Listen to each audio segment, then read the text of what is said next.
Bismillahirrahmanirrahim. Assalamualaikum warahmatullahi wabarakatuh. Nah, kali ini kita akan membahas keutamaan membaca Al-Quran, bagian yang keempat. Empat. Dalam sebuah hadis, ya, jemaah sekalian subhanahu wa ta'ala, dijelaskan, An Anas radhiyallahu anhu qala Rasulullah sallallahu alaihi wasallam. Dari sahabat Anas radhiyallahu anhu berkata, Rasulullah sallallahu alaihi wasallam bersabda, Inna lillahi ahlina minan nas. Ya, sesungguhnya Allah Subhanahu wa taala memiliki keluarga dari kalangan manusia. Subhanallah, ya. Qil, ya. Manhum ya Rasulullah. Kemudian ditanyakan kepada beliau, siapa itu wahai Rasulullah? Siapa itu keluarganya Allah? Ya. Kata Nabi sallallahu alaihi wasallam, ahlul Qur'an ahlullahi wa khosotuh. Ya. Keluarganya Allah adalah ahlul Quran, yang mereka adalah keluarga Allah dan orang-orang yang khususnya Allah Subhanahu wa taala. Hadis riwayat Ahmad, ya, dan An-Nasa'i. Nah, jamaah sekalian Subhanahu wa taala, coba lihat, ya. Jadi ternyata, ya, di muka bumi ini ada keluarganya Allah, ya. Masya Allah, ya. Jelas, ya, para sahabat juga, ya, sebagian kita heran, siapa itu? Ya, siapakah dibilang keluarganya Allah? Keluarganya Allah adalah orang ahlul Quran, ya, ahlul Quran, dan itulah keluarganya Allah. Nah, siapa sih ahlul Quran yang disebutkan di sini? Nah, jadi ahlul Quran adalah keluarganya Allah. Coba lihat, ya, orang yang pertama kali kita mengadu kalau ada masalah adalah keluarga, ya, dan orang yang pertama kali membantu kita biasanya keluarga kita, ya. Apatah lagi keluarga kita pembesar, ya, presiden, ya, gubernur, ya, orang-orang yang hebat lah, ya, pasti kita bangga, ya. Pasti kalau kita ada masalah, saya sebut saya namanya keluarga. Keluarganya tahu itu. Nah, biasanya, ya, mudah urusannya, ya, itu biasanya. Apatah lagi keluarga Allah Subhanahu wa taala, subhanallah, ya. Kalau orang kesusahan, kalau keluarganya Allah kesusahan, ya, siapakah membantunya? Jelas Allah Subhanahu wa taala. Ya, ini merupakan kemuliaan. Tapi yang jadi masalah, siapa yang dibilang ahlul Quran? Nah, ini yang harus kita cari tahu ini.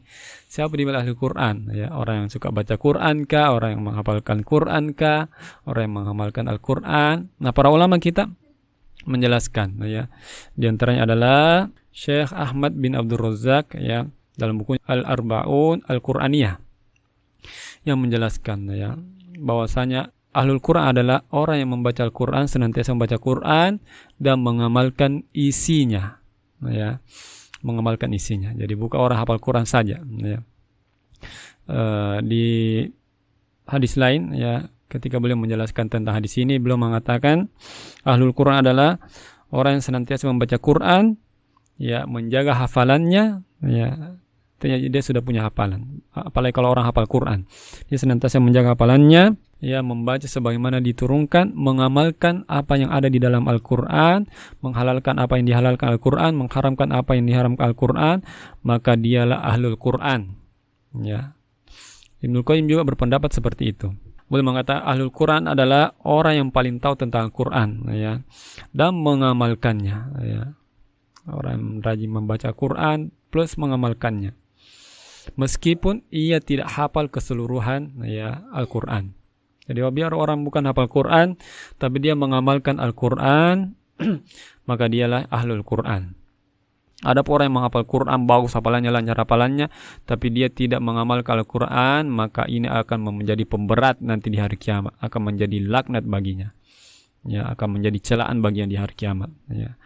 Maka jamaah sekalian subhanahu wa ta'ala, Al-Quran adalah orang yang senantiasa mengamalkan Al-Quran. Makanya para sahabat rata-rata ahlul Quran, karena mereka lah Al-Quran berjalan, walaupun sebagian di antara mereka juga tidak menghafal Al-Quran. Maka jamaah sekalian subhanahu wa ta'ala, ya, marilah, ya, mengamalkan Al-Quran, karena tujuan yang utama dari Al-Quran adalah diamalkan. Nah, orang yang mengamalkan Al-Quran, jelas ia diberikan pemahaman terhadap nas-nas Al-Quran, ya. Dia memahami tujuan Al-Quran, maksud dari ayat-ayat yang dia baca, ya. Makanya Allah Subhanahu wa taala berfirman, Kitabun anzalnahu ilaika mubarakun liyadabbaru ayatihi wa liyatadzakkara ulul albab, ya. Kitab ini yang diturunkan kepadamu, ya, yang penuh berkah, tujuannya agar kamu mentadabburinya, ya. Jelas kalau kita tadabburi, kemudian menghasilkan amalan-amalan. Maka jemaah sekalian Allah Subhanahu wa taala, ya, semoga kita menjadi ahlul Quran, orang yang senantiasa mengamalkan Al-Quran, ya, wa yuqimu hududahu wa hurufahu, yang menegakkan hukum-hukum dalam Al-Quran dan menegakkan huruf-huruf yang berada dalam Al-Quran. Artinya bagus bacaannya plus ya bagus pengamalannya. Inilah yang disyaratkan oleh Imam Asy-Syatibi dalam bait syairnya, bait yang ke-15. Beliau mengatakan, "Faya ayyuhal qari bihi mutamassikan mujillan lahu fi kulli halin mubajjila. Hani'an mari'an walidaka 'alaihima malabis anwarin minat taji wal hula. Fama dhannukum bin najli inda jazaihi ulaika ahlullahi was safwatul mala." Ya. Allahumma ja'alna min ahlil Qur'an. Maka jamaah sekalian subhanahu wa ta'ala, semoga bermanfaat apa yang kami sampaikan.